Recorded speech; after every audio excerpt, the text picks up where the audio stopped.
Hello everyone, peace of Christ to all. In this video we will answer one of the Abduls. His name is Muhammad Hussein Arafat, and as usual the Muslims they try to convince you that the Quran have miracles. So we will see if the Quran really have any miracles. As an example, he is posting for us a verse in the Quran, by the sky which returns, chapter 86 verse number 11, and he posting for us the Quran chapter 2 verse number 22. He's saying, he who made for you the earth a bed spread out, and the sky a ceiling. Quran 2:22. Now, the Muslims, they are saying that Allah, He swear by the function of the returning, without specifying what it is return in Islamic doctrine. A divine oath signifies the magnitude of the importance of a special, relationship to the Creator. Now, what is the amazing thing about the function of return? As an example, let us talk science. Why God He wants swear by this? What about the function of freezing? The function of ice work, the function of snow, the function of thunder, the function. So God is going to swear by everything, and that will make it a very great significance. So it's just a silly talk. In the same time, let us see what the Islam or the Muslims believe in this return. The Muslim believe that the rain return every year. Return every year. And they are saying that we swear by the one who returned the rain. It's a very simple thing. It's something every villager, every farmer, he wait for every year for the rain, from season to season. So it's an old oath actually the Arab used to do, and they swear by the rain, the return of rain. Oh, the rain is coming, is coming. The rain is coming, so it's coming back again, because we have rain before and now it's coming back. But the Muslim, they try to make it as a function, which is a scientific function. But the fact it's not. And we will prove that in a very easy. Because what the Muslims believe in the Quran, that, and as long as he, the Muslim himself, he connected two verses together, not me. This is the Muslim articles. By the way, Muslims don't write those articles. There's one Muslim guy, he make an article. All the Muslims, rest of them, they post, they copy and paste. Not even one of them is reading it. And then he posts for us chapter 2, verse number 22. And that chapter is saying that who he made the earth for you as a spread out. He forgot that the earth in here, according to the Quran, is a flat. Because Allah, he think that the earth is bed, and bed mean flat, totally flat. And the sky as a ceiling. Now, he will come to you and he will say, you know what? This is about the atmosphere. You see, here we go. Right away, the Muslim, they come to you that the sky is a ceiling. This is the atmosphere. When the Quran says the sky, that does not mean the earth, Abdul. Wake up. Let me tell you what sky mean in Islam. Sky mean the heaven. The atmosphere is not. Because Allah, He said in the Quran the following. In chapter 37, verse number 6, Allah saying that He decorated the lower sky with the planets and stars. The lower sky. So Allah have many skies. There are 7, as the Quran says in many places. But the lower sky is the one which have what? The stars and the planets. Now, are those exist in the atmosphere? Because as you see, Allah, He speak about the lower sky. The lower sky for Him is where the stars is located. Therefore, it cannot be in the atmosphere, because atmosphere is not part of that lower sky for Allah, at least not for us. Same time, we can find this in chapter 67, verse number 5. In the same time, as long we are talking about the protected ceiling, let us see what the protected ceiling is about.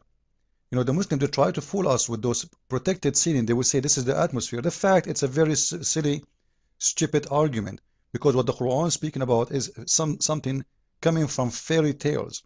According to Muhammad, Shaitan tried to go and steal information from Allah. So Allah, He shoot him with fire each time he tried to get close to the sky.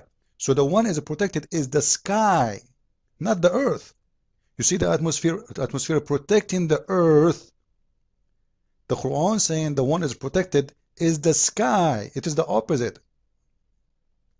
To make it simple for you, let us make a.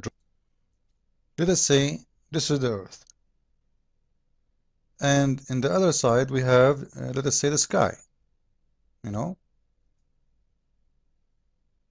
let's make it bigger. This is just a drawing to show you how it works.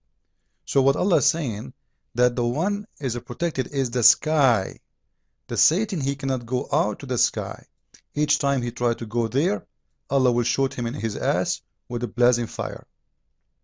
So the one is protected is the sky itself, not the earth, as the Muslim try to fool you and say, oh, this is the atmosphere. And the proof in the front of our eyes. Here we go, read with me. The verse in front of you, chapter 67, verse number 5. And here Allah is speaking about how He decorated the lowest heaven with lamps. You see the lowest heaven is decorated with lamps, which means the stars exist in the lowest heaven. So if the lowest heaven in Islam is the atmosphere, it means the stars is existing in the atmosphere, which is very funny and stupid. At the same time, we have made such lamps as missiles to drive away the evil ones. So what? And we have prepared for them plenty of blazing fire. What is that exactly? Each time the shaitan tries to get in to the sky, Allah will shoot him with a star. So the protected ceiling is the sky, is the heaven, not the earth. Did you get it, Muslims?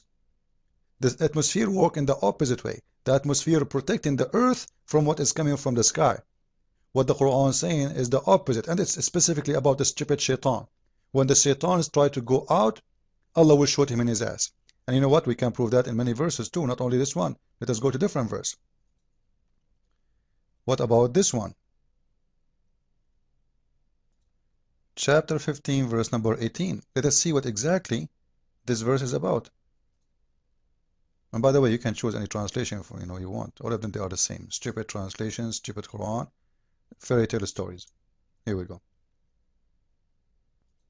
Read with me. Allah is speaking about the heaven now. And He is the one who set the zodiacal sign in the heaven and made them fair seeming to all beholders. And moreover, we have guarded them from every evil spirit. What? He's guarding what? He's guarding the heaven. What He do exactly? Guarding them from what? Look what the stupid Muslims believe. But any that gains a hearing by stealth, are pursued by a flaming fire, bright to see. So what Allah will do? When shaitan try to get close to the sky to steal information, here we go, he work for the CIA now, Mr. Shaitan. So what Allah will do? He is going to shoot him with the blazing fire. So the protection here is a protection for the heaven, not the earth, which is totally opposite from the atmosphere. And the protection here is about shaitan unable to go. We will give more proofs. This is not enough, The Muslims are stubborn. They will not agree with you right away. You have to spank them. Let us spank more. Chapter 37, verse number 10. We go to Yusuf Ali, one of the Muslim Abdul's translation. Here we go. Here we go again, the same story. When shaitan, he tried to steal information, Allah will shoot him in his ass with a blazing fire. Okay, and that fire, as we showed you before, it is what? It is a star. And imagine, guys, how Allah is going to shoot a star at Satan, and the Satan live in earth. How you can kill Satan by shooting a star, and the Satan is living inside the earth. He cannot leave the earth. How big the star is.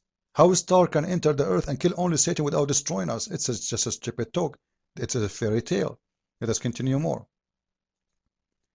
In chapter 55, verse number 33, the image here will be so clear. How Allah is saying that the sky is protected. I will never let you enter it. Let us go and see the translation. By the way, I'm not picking up Yusuf Ali. I'm just anyone. You want Biktal, Muhsin Khan, whatever you want. All of them, by the way, I don't accept them as translation, but I will beat the Muslims from their own words. No problem. Look what Allah is saying here. O assembly of jinn and men, if you have the power to pass beyond the zone of the heaven and the earth, then pass beyond them, but you will never be able to pass them except with the authority from Allah. Now in here, what Allah is saying, supposedly this is Allah speaking, but the fact that there's no Allah, there's no God of Islam, there's nothing. Muhammad is making a stupid thing. He is saying that no human and no genie can pass the zone of the heaven and the earth. Now, let us focus on this. When Allah He says you cannot pass beyond the zone of the heaven and the earth, it's mean you, genie, both genie and man. Be careful. It's not only for the man, it's not only for the genie, it's for both.